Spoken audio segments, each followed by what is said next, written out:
Hello all. Probably you have used or heard about VLOOKUP, which will used to look up your values whenever you have a data set in vertically. But if you have a data set in horizontally, how you will match? Don't worry, today's video is about that only. We are going to see another powerful and unsung function in Excel, which is HLOOKUP. Here I have a data set of sales, expenses and profit in each month wise and overall expense in B column. Here now we will look up the values horizontally. So as I already told, we have to use HLOOKUP.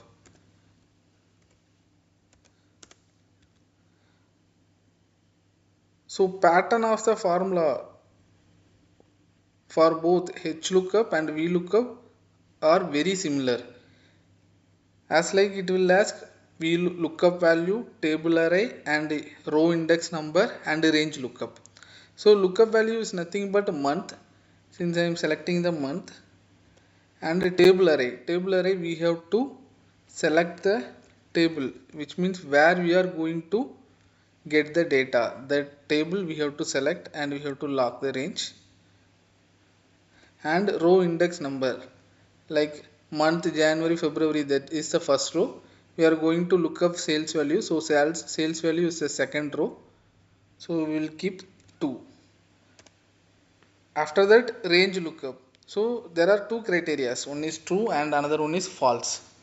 So we have to use false for exact match. So true will give the approximate match. So always we will prefer false only, since we need the data very accurately. So here I am using false. That's all, formula is completed. So now you can see month sales is 28,500. Likewise we can drag down horizontally. So whatever data we need, it was came. Now June and July data is not available since it was coming NA. Likewise expenses same.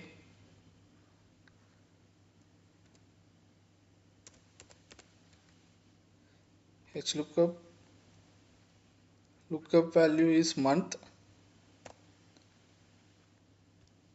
and table array is nothing but where we are going to extract the data, that table, and index number is 3 and we need to match exactly since I am keeping false. That's all. Again profit, HLOOKUP, lookup value is month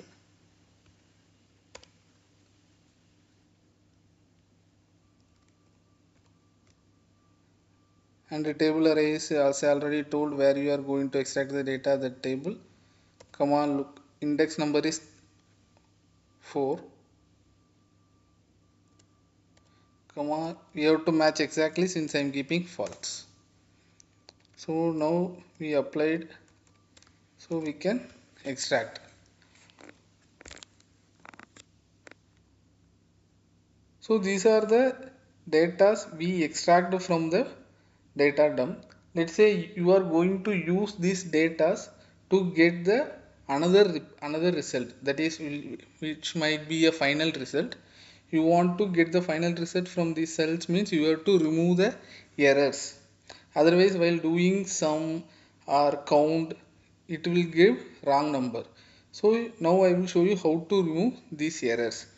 So whenever you are using VLOOKUP or HLOOKUP, if error is must to be used to remove these errors.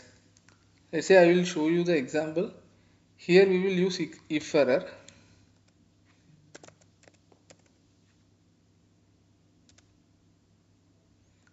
If error. So here it was asking value. Value is nothing but we kept HLOOKUP formula and comma. So if error came, which value Excel have to give, that we have to give the indication. Basis our requirement only. Let's say it have to through no data kind of wording, means we have to open the quotation mark and we can type no data. So as like if you are seeing my past video means I explained about why we are keeping quotation marks and all. So whenever we are using text formats, we have to write between the quotation marks. Let's say I kept no data. Now I am applying. See, the error is removed and it was came as a no data. Let's say I don't want any letters or words, I want to keep it blank means very simple. We have to remove this whatever we typed no data and we have to keep two quotation marks. So two quotation marks will give the blanks. That's all. Let's say you want some value instead of blank and wordings means, let's say you want 0, so simply we can keep 0. So the data is not available means it will throw the 0 automatically. Hope you understand the HLOOKUP formula. If you love this video, hit the like button and subscribe me for more kind of these videos. Thank you.